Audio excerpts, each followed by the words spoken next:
It's time for Ask Mike Mondays. Mike answers one listener's question every week. Here's Michael Becker and Paul Peebles. Welcome to Ask Mike Mondays. I'm your host, Paul Peebles, National Underwriter for Old Capital, and joining me today is Michael Becker. Hey, Paul.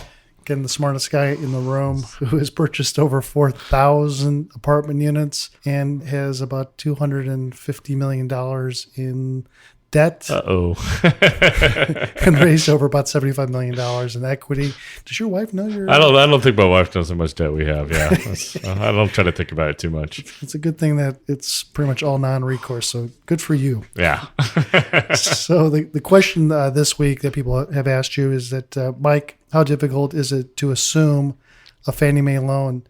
And what is a supplemental loan, and what are the rules that I need to know? Sure, yeah. So when we go out and place debt, a lot of the loans that we make are Fannie Mae or Freddie Mac loans, and some of the a unique feature to those two loan products are that loans are both assumable. So meaning if I have a long-term fixed rate loan, I can sell it, someone else come in and assume my debt, take over my loan, as well as I have a supplemental loan.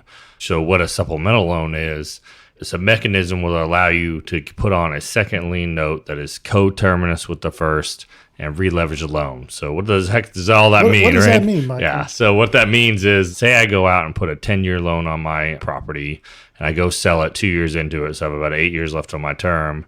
Fannie Mae will allow us, assuming it underwrites, to go re-leverage the loan back up to 75% of the new purchase price plus closing costs plus up to $5,000 a door times 75%.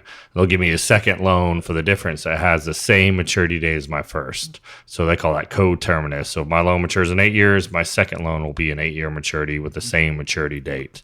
Do banks do that, or is that just Fannie Mae and Freddie Mac? That's pretty unique to Fannie Mae and Freddie Mac. That does not happen with life company loans, as well as it happens to CMBS loans. So, and it's really unique to multifamily. So that's not really something you can get on hotels or office buildings or industrial buildings. So it's really something that's unique to multifamily, which is one of the many reasons and advantages that apartment debt has to the other commercial asset classes, amongst other things. And when you have a first lien and a second lien, that cash out, second lien, that all has to be done through the same lender. You cannot do the first lien through lender X and try to go out there and find a second lien through lender Y. That's right. Yeah. So the way the loan documents are written is that you have to go back to the same, Fannie Mae will give you a loan on the second. You can't go to another lender for your second, as well as it has to be the same servicer to process that. So if you're with servicer A, you can't go to servicer B to go get your coterminous second lien note, your supplemental loan.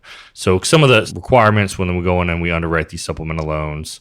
So when we're going out and originating new debt, we typically can go up to 80% LTV as long as we have a 1.25 debt coverage ratio. That means that our net operating income, or NOI, is 125% greater than our debt payment, our principal and interest payments. When we come in, we do a supplemental loan.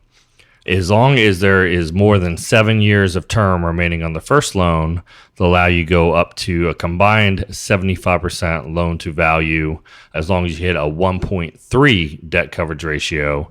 And if you own the loan, you want to go do a supplemental loan yourself, they cap you at 70% of it. So if it's a cash out, you're capped at 70. If you sell it and it's a purchase transaction, you sell it, you assume it, and you put a supplemental, you can go to 75. Both those are underwritten at a 130 debt coverage ratio. If you're between 5 and 7 years remaining on your term, you're capped at 65 for both the cash out as well as a purchase. And if you're below 5, it's a waiver where they have to go into Fannie Mae to get approval on the debt. So those are some of the basics of the terms of the deal.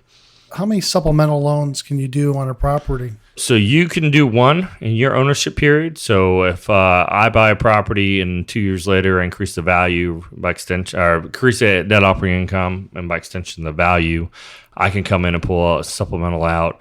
And if I go sell it, then the next buyer behind me can come put a second supplemental on it and re-leverage it back up depending on the amount of term that you have left on it. How difficult are these supplementals for somebody that has really no experience on buying even a multifamily property? So yeah, this challenging is kind of like the first. When you're originating a first, you need to make sure someone on the team has multifamily ownership experience. And then it's almost even the next step up, because what they're going to do is can compare the experience and ownership group that is currently there to the new one they're going to kind of take on. So they don't want to necessarily go down dramatically in quality from the first group to the second group. So you definitely need to make sure you qualify, because it is something that you go in and you get scrutinized along the way from Fannie Mae, because they want to make sure they're not, trading. They're swapping out jockeys for on the same horse, and they don't want to go down in quality, to use a Paul Peoples analogy there. Thank you. And so on the supplemental loans, are they the same type of third-party reports that are going to be necessary? Yeah, so even though they already have the loan on the books, so we'll go through and do a appraisal, a new property condition, a new physical needs assessment, a P&A, and typically go in and do an update to the phase one. Maybe it's not a full-blown phase one, but they definitely always go in and do an update to the phase one to make sure we don't have any environmental issues, as well as, they're going to certainly do UCC searches and background checks and all the credit checks on the new buyer. That is definitely something they do as well. Do you guys do a lot of assumptions on transactions these days? We have, yeah. We've bought some. I think that is becoming more attractive now. If you could certainly find a loan that is below market rate. So if you put a loan on 2 years ago, it's likely at a lower interest rate than what it is currently today. So that certainly helps when you're out there, and that makes it's a little bit more of a difficult transaction versus new debt. So these sellers typically don't necessarily get hard money offered if you have to come in and assume their debt, like they would if it was offered free and clear. You can put new debt on it. So we found that there's less competition, because it's a little bit more challenging to do these deals. So we think it's potentially a value that you can go in and try to find something maybe at a little bit lower price compared if it was offered free and clear.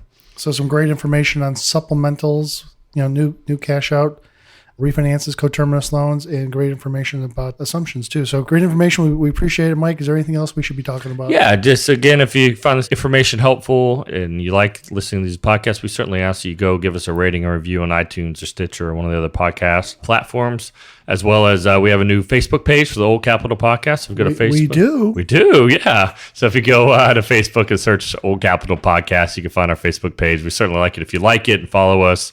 We give updates about upcoming events and post our podcasts, and hopefully we'll start getting some maybe interesting articles out there as well and try to interact a little bit more with the audience. Some great information, Mike. Thanks for your help, and thanks for listening to the Old Capital Podcast. I'm Paul Peebles. That was Michael Becker. We'll talk to you soon.